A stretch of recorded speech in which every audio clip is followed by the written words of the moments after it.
শুধুমাত্র অর্জনের মানসিকতা সেটাই কি আমাদেরকে সাকসেসফুল করে বা সফল করে? এই প্রশ্নটা কিছু লোকের কাছ দিয়ে পাওয়া গেছে।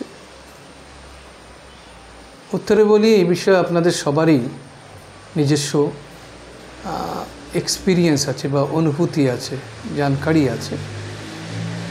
কিন্তু এটা যদি আমরা নথিবদ্ধ করি, যদি এটাকে আমরা যদি এক জায়গায় আনতে চাই বিষয়বস্তুটাকে, তাহলে দেখা যায় যে কোনো কর্মেরই তিনটি মিনিমাম অংশ থাকে।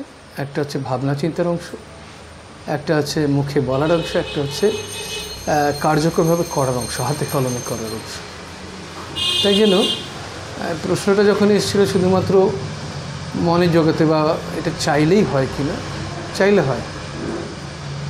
চাওয়ার সঙ্গে সঙ্গে যদি আমরা সেই জিনিসটাকে, চাওয়ার মানে তো ভাবার সাথে সাথে সেটা সম্বন্ধে যদি আমরা কথা বলি, মানে প্রসিড করি ঠিক করে, এবং একই সাথে যদি হাতে কলমে কাজ করি, তখন কিন্তু এটা সম্ভব হয়। এখন প্রশ্ন হচ্ছে, অনেক লোকই এই জিনিসটা করেন, তাহলে সবার সাফল্য সমান কেন হচ্ছে না? তারও কারণ আছে, সেটাও আপনারা অনেকটাই জানেন, সবাই জানেন প্রায়। সেটা যদি মানে যে সে সম্বন্ধে যদি আলোকপাত করতে হয়, তাহলে বলতে হয় যে এটার একটা মূল কারণ হচ্ছে আমরা সবসময় জানি না কোন দরজাটা কেমনভাবে খুলতে হয়।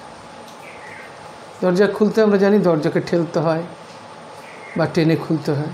তো যে দিক দিয়ে ধাক্কা দিলে খোলে দরজা, সেটা ধাক্কা দিতে হয়, আর যে দিক দিয়ে ধাক্কার জায়গায় ওটাকে টেনে খোলার প্রয়োজন হয়, সেদিকটা টেনে খোলার প্রয়োজন হয়, যেটা না হলে খুলবে না। সেদিক দিয়ে যদি প্রচুর ধাক্কা দিয়ে দরজা ভেঙে যেতে পারে, কিন্তু খুলবে না। তো এটা মাথায় রাখতে হবে, যে পদ্ধতিতে যে কাজ করা সম্ভব সেইটি সেরকমভাবেই করতে হবে। এটা পড়তে গেলে বাচ্চারা যদি ভাবে যে শুধু আমি পড়ে যাব, তাতেই আমার বিরাট ভালো রেজাল্ট হবে, সেটা কিন্তু সম্পূর্ণ নাও হতে পারে, হবে না।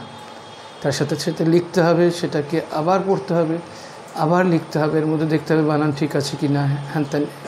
আবার যদি ভুল থাকে আবার ঠিক করবে, ঠিক করার পর এখানে সে আবার বিচার করতে পারে একটা বই থেকে যে আরেকটু ভালো লেখা যায় কিনা, বা বাবা মার কাছে যদি শিখে নেয়, সেক্ষেত্রে কিন্তু রেজাল্টটা অনেক বেশি উন্নত হতে পারে।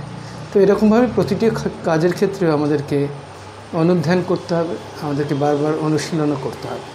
এর মাধ্যমে কিন্তু প্রকৃত যে পদ্ধতি, সেটার সবচেয়ে সুচারু জায়গায় আমরা পৌঁছাতে পারব এবং সফল হব।